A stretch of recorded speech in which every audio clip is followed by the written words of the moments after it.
Google हर साल जिस AI infrastructure पे बिलियंस ऑफ डॉलर्स खर्च कर रहा है, उसी के ब्रेन को अब गूगल ने गूगल फाइनेंस के अंदर फिट कर दिया है और इससे आप इंस्टीट्यूशनल लेवल की स्टॉक रिसर्च सिर्फ कुछ ही मिनट्स में कर सकते हो।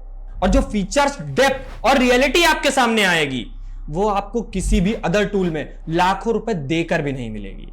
इसलिए आज हम अडानी पावर के फेक प्रॉफिट और उसका डीप एनालिसिस करने के लिए इसी एआई टर्मिनल का यूज करेंगे और जो सच बाहर आने वाला है वो या तो आपको हैवी लॉस से बचाएगा या फिर आपको नेक्स्ट रैली का पार्ट बना देगा। लेकिन क्या ये एआई टूल सच में 100% परफेक्ट है? चलिए समझते हैं। सबसे पहले आपको किसी भी ब्राउजर में जाना है और वहां पे गूगल पे सर्च करना है गूगल फाइनेंस, और जो पहली वेबसाइट आपके सामने आएगी उस पे आपको क्लिक करना है और गूगल फाइनेंस का डैशबोर्ड आपके सामने आ जाएगा। और ये कोई नॉर्मल डैशबोर्ड नहीं है, इस डैशबोर्ड में ऐसे फीचर्स हैं जिससे आपको यह पता चलेगा कि आपको अभी की सिचुएशन में किन स्टॉक्स में, किन सेक्टर्स में इन्वेस्ट करना चाहिए और कहां इन्वेस्ट नहीं करना चाहिए। सबसे टॉप पे आपको मल्टीपल मार्केट्स दिखेंगी। हमें यहां पे इंडिया सेलेक्ट करना है क्योंकि हमें इंडियन स्टॉक मार्केट में रिसर्च करनी है। उसके बाद सबसे टॉप पे आपको Nifty 50, Sensex, Nifty bank, Nifty IT, मतलब आज की मार्केट की परफॉर्मेंस दिखेगी। इससे आपको आइडिया लग जाएगा कि भाई आज मार्केट पॉजिटिव थी या फिर निगेटिव। लेकिन भाई सिर्फ रेड या ग्रीन देखने से आप मार्केट को नहीं समझ सकते। मार्केट के अंदर असली गेम क्या चल रहा है यह जानने के लिए आपको आना पड़ेगा इंडियन मार्केट समरी में। फर्स्ट पॉइंट है बेंचमार्क इंडिसेस कंक्लूड में विद शार्प मंथली डिक्लाइंस। मतलब मई के मंथ में ओवरऑल इंडियन स्टॉक मार्केट में डाउनफॉल आया है और इसका रीजन क्या था? पहला रीजन है जियोपॉलिटिकल इश्यूज और दूसरा रीजन है हाई क्रूड ऑयल प्राइस। और हां, मार्केट समरी में आप किसी भी टॉपिक के बारे में अगर डेप्थ में जाना चाहते हो तो आप यहां पे deep diaper on this topic with AI button पे क्लिक करोगे और राइट साइड में आपको उस टॉपिक की कंप्लीट इंफॉर्मेशन मिल जाएगी। और आप देख सकते हो हम यहां पे राइट टैब को एक्सपेंड करेंगे और मार्केट में जो डाउनफॉल आया है उसके रीजंस क्या हैं। पहला है जियोपॉलिटिकल रीजन, यूएस और ईरान का कॉन्फ्लिक्ट। दूसरा है एमएससीआई रीबैलेंसिंग, एमएससीआई ने इंडेक्सेस को रीबैलेंस किया है। और तीसरा है इन्फ्लेशन कंसर्न्स, इस साल वीक मानसून की वजह से इंडिया में फूड इन्फ्लेशन आ सकता है। और लास्ट सबसे बड़ा रीजन फॉरेन इंस्टीट्यूशनल का आउटफ्लो। भाई फॉरेन इंस्टीट्यूशंस इंडिया से लगातार पैसा निकाल रहे हैं और ये अमाउंट बढ़ता जा रहा है। और जब आप इस रिसर्च के लास्ट में आओगे तो आपको इस रिसर्च से रिलेटेड यहां पे मल्टीपल क्वेश्चंस मिलेंगे, जैसे एमएससीआई रीबैलेंसिंग ने इंडियन स्टॉक मार्केट को कैसे इंपैक्ट किया, या फिर एआई रिलेटेड स्टॉक्स कैसा परफॉर्म कर रहे हैं, कुछ भी आप पूछ सकते हो। उसके अलावा अगर कोई आपका अपना क्वेश्चन है वो भी आप यहां पे टाइप करके पूछ सकते हो। भाई ये पॉइंट तो आपको भी जानना होगा कि भाई एआई स्टॉक्स मार्केट के कंपेयर में कैसा परफॉर्म कर रहे हैं और कौन कौन से वो एआई स्टॉक्स हैं। चलिए देखते हैं। बस आपको इस क्वेश्चन पे क्लिक करना है और रिसर्च स्टार्ट। रिसर्च कंप्लीट और आप देख सकते हो कि Oracle Finance Services, FL India, Persistent System, इन सब ने निफ्टी आईटी के कंपेयर में बेटर परफॉर्म किया है। और उसका रीजन क्या था? इन कंपनीज का एआई में इन्वॉल्वमेंट। तो भाई यहां से हमें यह पता चलता है कि भाई निफ्टी आईटी में कितना भी डाउनफॉल आए, लेकिन अगर आप एआई रिलेटेड स्टॉक्स में इन्वेस्ट करते हो तो आपको अच्छे खासे रिटर्न देखने को मिलेंगे। और जब हम रिसर्च के लास्ट में आएंगे तो आपके लिए क्वेश्चंस फिर से प्रिपेयर है। तो भाई अगर कोई जानना है कि भाई ओरेकल फाइनेंस सर्विसेज ने क्यों आउट परफॉर्म किया, टाटा एलेक्सी का पी रेशियो सेक्टर के कंपेयर में कैसा है, सिर्फ एक क्लिक में कंप्लीट रिसर्च आपके सामने होगी। इसके बाद चलते हैं न्यूज एंड स्टोरीज पे, जहां से आपको इंडियन स्टॉक मार्केट से रिलेटेड जितनी भी लेटेस्ट न्यूज हैं वो सब देखने को मिलेंगी। अगर आपको किसी भी न्यूज को डिटेल में जानना है तो आप न्यूज पे क्लिक करके आप उस न्यूज को डिटेल में पढ़ सकते हो। इसके बाद आते हैं most active, daily gainers, daily losers. Stock selection में तो आप इसका थोड़ा बहुत यूज कर सकते हो, बाकी मुझे नहीं लगता इसका कोई बहुत बड़ा यूज केस है। और जो स्टॉक्स मेरे पोर्टफोलियो में है या फिर मैं जिन स्टॉक्स पे फोकस कर रहा हूं वो सब कुछ मैंने यहां पे वॉच लिस्ट में ऐड कर रखा है। और इसका सबसे बड़ा बेनिफिट यह है कि आप राइट साइड में जाके इस पूरी वॉच लिस्ट को सिर्फ एक क्लिक में एनालाइज कर सकते हो। और आज हम अडानी पावर को एक्सपोज करेंगे, इसलिए हम इस वॉच लिस्ट में सबसे पहले अडानी पावर को ऐड करेंगे। डन। अब आते हैं रिसर्च पे। सबसे पहले हम अडानी पावर पे क्लिक करेंगे और इसका चार्ट आपके सामने आ जाएगा। आप देख सकते हो कि अडानी पावर ने पिछले एक महीने में 10% और पिछले एक साल में 119% का रिटर्न दिया है। तो क्या स्टॉक इतना भागने के बाद भी आज हम इसमें इन्वेस्ट कर सकते हैं? समझते हैं। सबसे पहले आप ये देखो कि चार्ट को आप जिस तरह से चाहे देख सकते हो, कैंडल्स में, बार्स में, लाइंस, एरिया, लेकिन ये चार्ट इतना छोटा है और आप इसे एक्सपेंड भी नहीं कर सकते हो, तो मुझे नहीं लगता कि इसका कोई बहुत बड़ा यूज केस है। उसके बाद आता है कंपेयर। हाँ, आप किसी भी स्टॉक को अडानी पावर के साथ कंपेयर कर सकते हो। अगर हम यहां पे एनटीपीसी, जो कि इसी सेक्टर की कंपनी है, अडानी पावर के साथ कंपेयर करें तो एनटीपीसी ने पिछले एक साल में 17%, वहीं अडानी पावर ने पिछले एक साल में 119% का रिटर्न दिया है। उसके बाद चार्ट पे आपको इंडिकेटर्स दिखेंगे। आप किसी भी इंडिकेटर को चार्ट पे अप्लाई कर सकते हो, लेकिन यहां भी वही बात है कि चार्ट इतना छोटा है तो इसका भी यहां पे कोई यूज केस नहीं है। अब आते हैं गूगल फाइनेंस के पहले मैजिक पे। आपको ओवरव्यू के जस्ट नीचे आपको क्लिक करना है और यहां पे आपको 50 अलग अलग वेबसाइट्स में जाकर रिसर्च नहीं करनी पड़ेगी। ये हजारों न्यूज आर्टिकल्स को पढ़ के आपको अडानी पावर के बारे में बुल केस और बियर केस दोनों बताएगा, और ये आपको स्टॉक की वो रियलिटी बताएंगे जो कंपनी आपसे छुपा रही है। सबसे पहले आते हैं बेयरिश व्यू पे। अडानी पावर का प्रॉफिट इस क्वार्टर में पिछले साल के कंपेयर में 64% बढ़ा है। और क्या ये प्रॉफिट रियल है? अगर आपको ये जानना है तो आपको यहां पे इस हेडिंग पे क्लिक करना है और राइट साइड में आपके सामने कंप्लीट रिसर्च आ जाएगी। तो इस रिसर्च को एक्सपेंड करेंगे और आप देख सकते हो कि अडानी पावर में जो प्रॉफिट ग्रोथ हुई है उसका सबसे बड़ा रीजन है लोअर टैक्स एक्सपेंसेस। तो भाई जो प्रॉफिट है वो कंप्लीटली रियल तो नहीं है। उसके अलावा कंपनी की ऑपरेटिंग कैपेसिटी बढ़ के 18,150 मेगावाट हो गई है और कंपनी का टारगेट 2032 तक 42 गीगावाट पहुंचना है। मतलब भाई अभी 18 गीगावाट है और अगले 6 साल में इसे 42 गीगावाट, मतलब लगभग 2.5 गुना करना है। और हां, कंपनी की जो ऑपरेटिंग कैपेसिटी है वो 95% है, मतलब कंपनी अपने प्लांट्स को फुल्ली यूटिलाइज कर रही है और लॉन्ग टर्म में ये पॉइंट बहुत बेनिफिशियल है। इसके बाद आते हैं इस रिसर्च के लास्ट में और यहां पे आपको इस रिसर्च से रिलेटेड मल्टीपल क्वेश्चंस दिखेंगे। ये देखो भाई, अडानी पावर थर्मल एक्सपेंशन भी कर रही है। चलते हैं डिटेल में, क्या है ये थर्मल एक्सपेंशन समझते हैं। तो आप देख सकते हो कंपनी के जो एक्सपेंशन टारगेट्स हैं, कंपनी उस पर काम कर रही है। बिहार में 2400 मेगावाट, मध्य प्रदेश में 1600 मेगावाट, रायपुर और रायगढ़ में 1320 और 1600 मेगावाट और मिर्जापुर में 1600 मेगावाट के प्लांट्स अंडर कंस्ट्रक्शन चल रहे हैं। मतलब सिर्फ कंपनी बोल नहीं रही है, कंपनी एक्सपेंशन पे काम भी कर रही है। उसके अलावा यहां पे दूसरा क्वेश्चन जो मैंने नोटिस किया था वो था अडानी पावर न्यूक्लियर और रिन्यूएबल एनर्जी में भी आ रही है और इसका इंपैक्ट कंपनी के वैल्यूएशन पे पॉजिटिव हो सकता है, क्योंकि अगर कंपनी कोल से निकल के रिन्यूएबल और न्यूक्लियर एनर्जी में जाती है तो इसी सेक्टर की अदर कंपनीज के कंपेयर में अडानी पावर का वैल्यूएशन डबल होना फिक्स है। तो ये देखो भाई, न्यूक्लियर एनर्जी शांति एक्ट 2025, पहले कोई भी प्राइवेट कंपनी न्यूक्लियर फील्ड में एंट्री नहीं कर सकती थी, लेकिन इस एक्ट के बाद अब कोई भी पावर कंपनी न्यूक्लियर फील्ड में एंट्री कर सकती है और उसके लिए अडानी पावर ने Adani atomic energy limited company भी रजिस्टर कर दी है और 2 सब्सिडरी कंपनी भी रजिस्टर कर दी है। और इनका विजन क्या है? 30 गीगावाट न्यूक्लियर कैपेसिटी तक जाना और उसके लिए स्मॉल मॉड्यूलर रिएक्टर का एक्सप्लोर करना स्टार्ट भी कर दिया गया है। तो ओवरऑल अगर हम यहां पे समझें तो इंडिया की ऑल ओवर पावर कंपनीज में सबसे हाई एक्सपेंशन प्लान्स अगर आप देखोगे तो आपको अडानी पावर के दिखेंगे। इसके बाद चलते हैं नेक्स्ट पॉइंट पे, strategic expansion and AI integration. Power में एआई इंटीग्रेशन देखते हैं क्या है ये।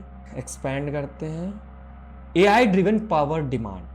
तो भाई एआई बूम की वजह से इंडिया में डेटा सेंटर्स बढ़ने वाले हैं और उसके लिए पावर की रिक्वायरमेंट होगी और अडानी पावर उसके लिए पहले से ही प्रिपेयर हो रही है।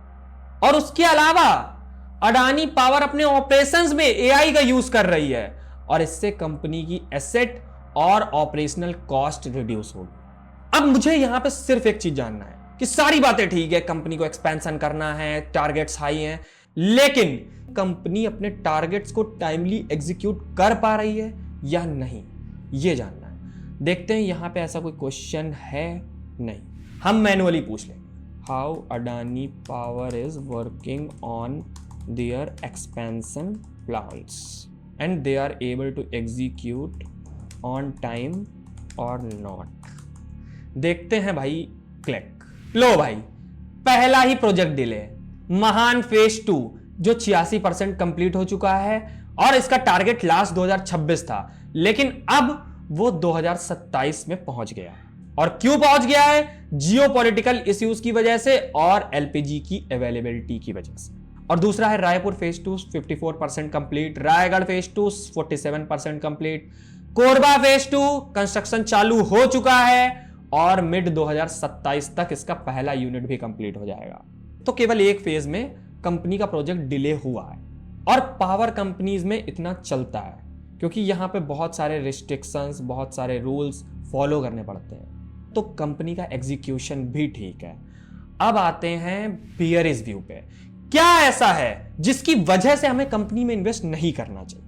Valuation and overbought technicals. Company का मार्केट कैप बहुत ज्यादा हाई हो चुका है। 2026 में कंपनी 57% भाग चुकी है और इसका मार्केट कैप 4 लाख करोड़ को क्रॉस कर चुका है। क्या वैल्यूएशन सच में बहुत ज्यादा हाई है? चलते हैं डिटेल में। तो ये देखो आप, जो इनका पी रेशियो है वो 33 से 37 है, जो इनके 10 साल के मीडियन से 100%, मतलब इनका जो प्रीवियस रेशियो है वो इनका 15-16 के आसपास होता था, अब वो 33 से 37 पहुंच गया है। और इसके अलावा जो अदर पावर कंपनीज हैं उनका पी रेशियो 22 के आसपास है। और पीटर लिंच के फॉर्मूला के अकॉर्डिंग अगर अडानी पावर की रियल वैल्यू निकाली जाए तो वो 142 से 166 आती है, लेकिन इनका करंट प्राइस वो है 243 से 250, मतलब लगभग 60-70% ज्यादा है। उसके बाद देखते हैं टेक्निकल्स। इनका शेयर ओवरबॉट जोन में चल रहा है। और लास्ट पॉइंट, इनका डेप्ट 53,000 करोड़ से ज्यादा है। लेकिन भाई पावर कंपनीज में डेप्ट होता है और अडानी पावर के एक्सपेंशन प्लान्स हाई हैं, इसलिए 4 लाख करोड़ की कंपनी में 50,000 करोड़ का डेप्ट होना कोई बहुत बड़ा पॉइंट नहीं है। लेकिन क्या कंपनी इस डेप्ट को सही से मैनेज कर पा रही है, इसके इंटरेस्ट को सही टाइम पे दे रही है, यह मैटर करता है। चलते हैं लास्ट में। यहां पे कंपनी अपना डेप्ट कैसे मैनेज कर रही है, इसका कोई क्वेश्चन अवेलेबल नहीं है, इसलिए हम मैनुअली यहां पे पूछ लेंगे, how Adani power is managing their debt and interest in compare to NTPC and Tata Power। yes, click। देखते हैं भाई कि NTPC और टाटा पावर के कंपेयर में कंपनी अपना डेप्ट कैसे मैनेज कर रही है। तो ये देखो भाई, कंपनी का जो डेप्ट टू इक्विटी रेशियो है वो NTPC से भी कम है, टाटा पावर से भी कम है। लेकिन यहां पे एक पॉइंट आता है कि भाई कंपनी का वैल्यूएशन बहुत हाई है, इसलिए आपको ये रेशियो कम देखने को मिल रहा है। दूसरा है डेप्ट, इनका डेप्ट है 53,000 करोड़, एनटीपीसी का है 2,67,000 करोड़ और टाटा पावर का है 71,000 करोड़। अगर हम वैल्यू के हिसाब से कंपेयर करें तो इसका डेप्ट दोनों कंपनी से कम है। और सबसे अच्छी बात है इंटरेस्ट कवरेज, कंपनी एनटीपीसी और टाटा पावर दोनों के कंपेयर में सबसे बेटर तरीके से इंटरेस्ट पे कर रही है। तो भाई जब कंपनी एक्सपेंशन करती है तो डेप्ट खराब नहीं होता है, डेप्ट को मैनेज कैसे किया जाएगा यह मैटर करता है, और वो काम अडानी पावर सही तरीके से कर रही है। लेकिन अभी तक हमने अडानी पावर के रियल डेटा पे तो बात ही नहीं की, इसके लिए हम जाएंगे अर्निंग्स टैब में। ये देखो भाई, अडानी पावर का रेवेन्यू और प्रॉफिट, और यहां पे आपको ये टेक्स्ट दिख रहा होगा बीट, और इसका अपोजिट होता है मिस। ज्यादातर लोग सिर्फ अर्निंग्स ग्रोथ, प्रॉफिट ग्रोथ का परसेंटेज देख के पैसा लगा देते हैं, और यही सबसे बड़ी गलती होती है। आप ऐसे मान लो कि ओवरऑल 2026 में पावर सेक्टर में जितनी भी कंपनीज हैं उनके प्रॉफिट और सेल्स दोनों में 30% की ग्रोथ हुई, और आप किसी पर्टिकुलर स्टॉक की रिसर्च कर रहे हो तो आपने देखा कि भाई अडानी पावर में 20% की प्रॉफिट ग्रोथ हुई और 20% की सेल्स ग्रोथ, तो आपको यही लगेगा कि भाई अच्छी ग्रोथ हुई है। लेकिन जब आप ओवरऑल पावर सेक्टर से कंपेयर करोगे कि भाई पावर सेक्टर में 30% की ग्रोथ हुई लेकिन अडानी पावर में 20, तो रियलिटी आपके सामने आएगी कि अडानी पावर अच्छा परफॉर्म नहीं कर रहा है। लेकिन अडानी पावर का जो रेवेन्यू है वो एस्टीमेट से 0.83% ज्यादा आया है, और जो प्रॉफिट है वो 129% ज्यादा आया है। लेकिन आपने देखा था कि ये प्रॉफिट रियल नहीं है, ये मैनिपुलेटेड है, लोअर टैक्सेस के बेस्ड पे आया है। और इसके बाद आता है इस टूल का एक ऐसा फीचर जो आपको किसी भी अदर टूल में हजारों रुपए देकर भी नहीं मिलेगा। जब भी किसी कंपनीज की अर्निंग रिलीज होती है तो वहां पे घंटों की अर्निंग कॉल्स होती हैं और वहां पे कंपनीज की परफॉर्मेंस, स्ट्रेटजी सब कुछ डिस्कस होती है। और उस कॉल में जो मोस्ट इंपॉर्टेंट पॉइंट होते हैं वो इस टूल में पूरी अर्निंग कॉल्स में हाईलाइट कर दिए जाते हैं और आप उस पर क्लिक करके इन्हें सुन सकते हो। और इसके अलावा इस पूरी अर्निंग कॉल को 4-5 पॉइंट्स में डिस्क्राइब कर दिया जाता है। यहां से आपका घंटों का टाइम बचता है। उसके बाद आते हैं एट अ ग्लांस पे। कंपनी से रिलेटेड जितनी भी लेटेस्ट न्यूज रिपोर्ट्स मार्केट में चल रही हैं उन सबको कंबाइन करके उसका ब्रीफ डिस्क्रिप्शन टॉपिक वाइज यहां पे आपको देखने को मिलेगा। और इन सारे पॉइंट्स से रिलेटेड क्वेरीज आपको ऑटोमेटिक यहां पे मिल जाएंगी। जैसे आपने यहां देखा कि अडानी पावर 25,000 करोड़ रुपए का कैपेक्स कर रही है, तो भाई उस डेप्थ से कंपनी की अर्निंग्स पे क्या इंपैक्ट आएगा, आप इस क्वेश्चन पे क्लिक करोगे और रिसर्च आपके सामने आ जाएगी। इसके बाद चलते हैं रिलेटेड अर्निंग्स पे, इसका कोई यूज केस नहीं है। फिर आते हैं फाइनेंशियल डेटा पे, कंपनी का रेवेन्यू, प्रॉफिट, मार्जिन कैसा है। लेकिन भाई जब डेटा की बात आती है तो ये टूल फेल हो जाता है और इस टूल में 3 बड़ी कमियां हैं। पहली ये है कि ये ग्लोबल होने की वजह से भाई ये टूल एनएससी और बीएसई की लोकल एपीआईज का यूज नहीं करता है, ये ग्लोबल एपीआईज का यूज करता है। इस वजह से यहां पे आपको डेटा मिसिंग देखने को मिलेगा और जो डेटा थोड़ा बहुत आ भी रहा है वो भी बिलियंस में आ रहा है। और भाई मुझे तो पर्सनली करोड़ में ही समझ में आता है और मोस्टली इंडियंस को करोड़ में ही समझ आता होगा। और दूसरा पॉइंट है हेलुसिनेशन। कभी कभी ये एआई गलत रिजल्ट भी दे देता है, लेकिन अभी सारे एआई मॉडल्स इतना इंप्रूव हो चुके हैं कि भाई गलत रिजल्ट के चांसेस अब बहुत कम हो गए। और तीसरा है स्टॉक फिल्टर। आप अदर टूल्स की तरह कोई भी फॉर्मूला लगा के आप स्टॉक्स में फिल्टर नहीं कर सकते हो, लेकिन अगर आप किसी पर्टिकुलर स्टॉक में रिसर्च कर रहे हो, कंपनी की रियलिटी और स्ट्रेटेजी जानना है, तो इससे बेस्ट कोई टूल नहीं हो सकता। तो गूगल फाइनेंस ने आपको fake profit, expansion reality, nuclear energy में एंट्री, इस सब के बारे में बताया। लेकिन अगर आपको financial data, revenue, profit, margin, interest expenses या फिर share holding pattern, FIIs, DIIs की होल्डिंग्स, ये सब जानना है तो आपको ट्रेंडलिन या फिर स्टॉक स्क्रीनर पे जाना पड़ेगा। तो भाई ओवरऑल अगर हम अभी तक के सारे डॉट्स को कनेक्ट करें तो यह समझ में आता है कि भाई अडानी पावर कंपनीज में सबसे बेस्ट कंपनी है जहां पे आपको मैक्सिमम रिटर्न देखने को मिल सकता है, लेकिन इसका वैल्यूएशन हाई है। इसलिए इन्वेस्ट करने की स्ट्रेटेजी ये होनी चाहिए, जब भी ओवरऑल मार्केट में और पावर कंपनीज में डाउनफॉल आए तो उस टाइम पे आप थोड़ी थोड़ी क्वांटिटी करके अडानी पावर में इन्वेस्ट कर सकते हो। लेकिन अभी के टाइम पे सारा पैसा डाल देना रिस्की हो सकता है। और हां, अडानी पावर के साथ हमारी गवर्नमेंट के भी अच्छे रिलेशन हैं, इसलिए अडानी पावर को सबसे ज्यादा पावर कॉन्ट्रैक्ट्स मिलना ये तो फिक्स है। तो भाई अगर 2026 में भी आप एआई टूल्स के होते हुए टिप्स के बेस पे पैसा लगा रहे हो तो आप इन्वेस्टिंग नहीं कर रहे। और अगर आपको गूगल फाइनेंस से रिलेटेड या फिर अडानी पावर की रिसर्च से रिलेटेड कोई भी क्वेरी हो तो आप कमेंट में पूछ सकते हो। मिलते हैं अगली वीडियो में।